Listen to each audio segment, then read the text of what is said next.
All right, hello wine drinking people. It's time for more of what I've had to drink yesterday, and this is a Priorat tasting that we did in the store, and another annual event that we do here at the Wine Watch. I'll never forget my visit to the Priorat with Eric Solomon, 2002, whatever it was, almost 10 years ago now, I guess.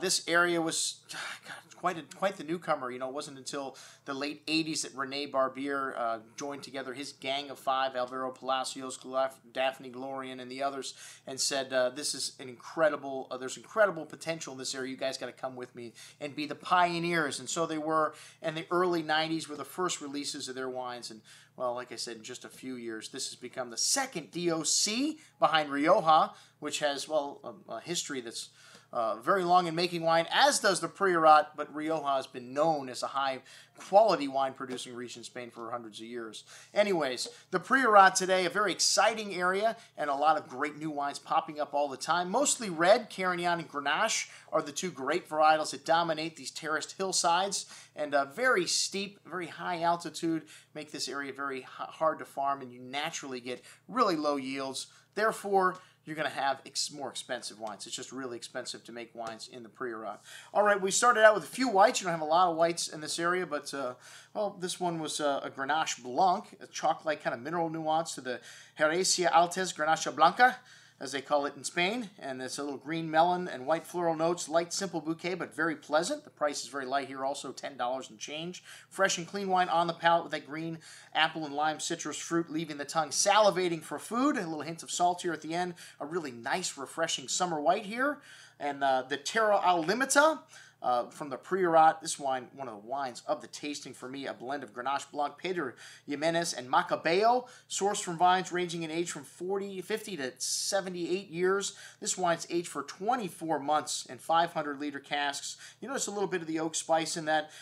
This wine, it's got a lovely bouquet to it, licorice, spice, anise, dried pineapple, really complex bouquet of aromas, and wonderful concentration on the palate. This one's got a texture of light cream and a lovely spicy finish, really nice freshness, most excellent juice. I'd like to try this wine 3 to 5 years from now to see how it is evolving. All right, and then one lonely rosé, the Capsanis Masdonis Barrica. This wine had a really interesting nose, kind of a raw hamburger meat to the ripe cherry fruit. Doesn't really sound very appetizing for a rosé, but that's what it reminded me of. Pretty floral notes there as well, and lovely fresh fruit on the palate, dark cherry, rose petal, and light spice. Really pretty stuff. Nice dry finish to that wine. $10 and change. A beautiful little summer rosé. All right, next up the reds. We have the Capsanis Masdonis Barrica. This wine has been a favorite in the store, well, ever since 10 years ago we started bringing it in. A blend of Grenache and Syrah, aged for 9 months in American and French oak. Very fresh berry nose, cherry, cranberry, kind of red plum fruit with pretty floral notes. Somewhat complex, a little bit of toasty oak spice in there. As complex as you're going to get for $11 and change. And light red berry fruit showing on the tongue with smooth tannins and nice freshness, some herbal and floral notes showing on the finish. Nicely balanced. A really good little value, as always, this Masdonis. All right, and then the Bula wine from Monsants. All right, these are the flatlands of the Priorat.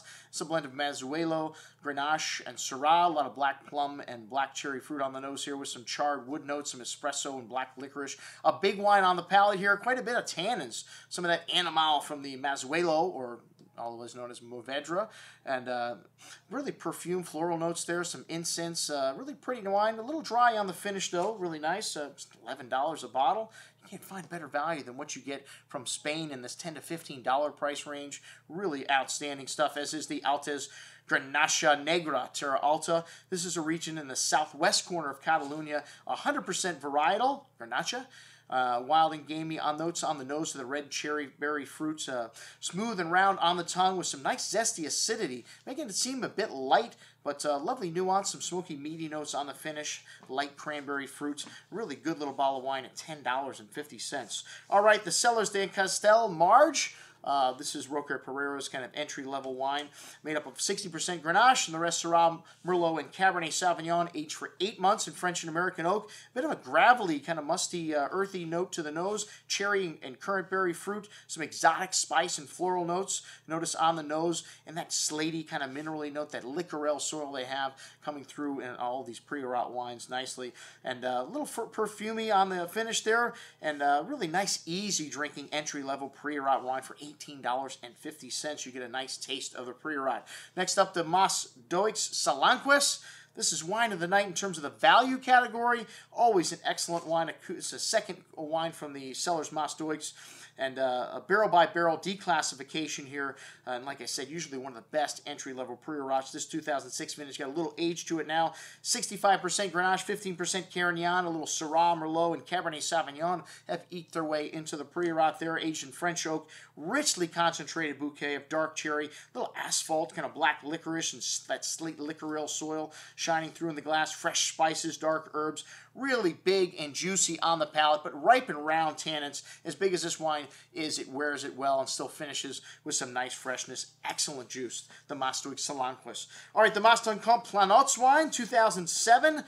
This wine sourced from a 100-year-old vineyard, 50% Grenache, 50% Carignan, the two traditional grapes from this area, aged for 16 months in oak. You notice that oakiness a little bit in the nose as these wines are young. When they're older, they really start to lose that oakiness and take on more of that terroir. This wine had a lovely smoke and minty kind of herbal note to the blackberry liqueur fruit, a little soy and dark spices, really complex, and wow, a big wine on the palate, big and spicy with a good amount of acidity leading into that tangy finish and dark spice and floral notes. Most excellent juice this wine always is. We also had the 2000 vintage of that wine. Thanks very much, Matt and Simone. These guys hung out a little later, and we had some extra, as you always do here at the Wine Watch. But more with what we tasted. At the tasting, the Cellars Ripolla, the Clos Bayet from Guadeloupe. This wine's got a good amount of that slaty minerality note and that fresh floral and exotic spice that you get from the Priorat. And a black raspberry liqueur, really well-endowed bouquet of aromas here. Really rich on the palate as well. Real liqueur-like concentration.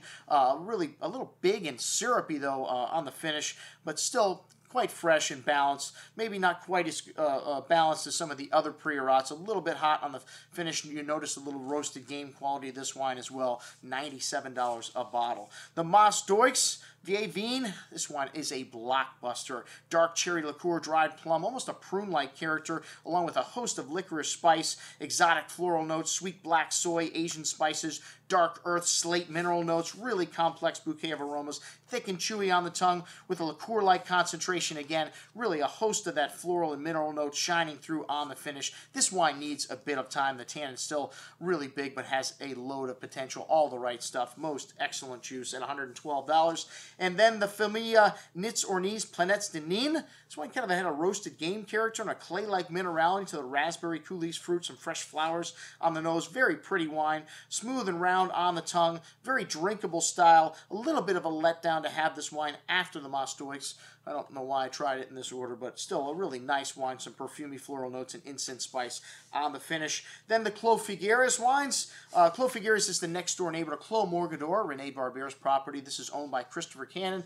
Rene said, you got to buy this property next to mine. I guess he didn't have the cash. Very rich in land and wine. But the Clos Figueres, Font de la Figueres, the entry-level wine from this property. A beautiful wine, comparable to that Salanquis from Mas Deux. Great little value. When you look at the charge for the Clos Figueres, double the price. I don't know if it's double the wine. Think blackberry, black raspberry coulis-like fruit on the nose, that slate and fresh earth kind of black spice showing, the soy and exotic spices as well to this wine. Thick and chewy on the tongue, really ripe and round tannins, concentrated and rich, that dark spice lasting through the finish along with that fresh earth. Excellent juice at $33.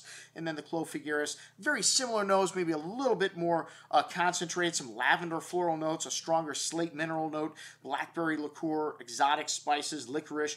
Big and chewy on the tongue. This wine's got a little more ump to it, a little more length on the finish, and a balanced array of floral notes and spice there as well. Most excellent. Definitely a step up. And then there is the Clos Morgador, one of the wines of the night. As this wine always is, the flagship, made 40% Grenache, 20% Carignan, the balance Cabernet Sauvignon and Syrah. This is the guy that got it all started, Rene Barber. Dense and rich, lots of exotic spice, black cherry liqueur, licorice, bittersweet chocolate, espresso, and more. Very complex bouquet of aromas here. Smooth and silky on the tongue with layers of spice and that slate-right minerality shining through on the finish. Very long and layered. Most excellent juice. That is what I had to drink at our Priorat tasting a few nights ago. I'm your host, Andrew Lampasoni, signing off for the Wine Watch, saying remember, always drink the good stuff first.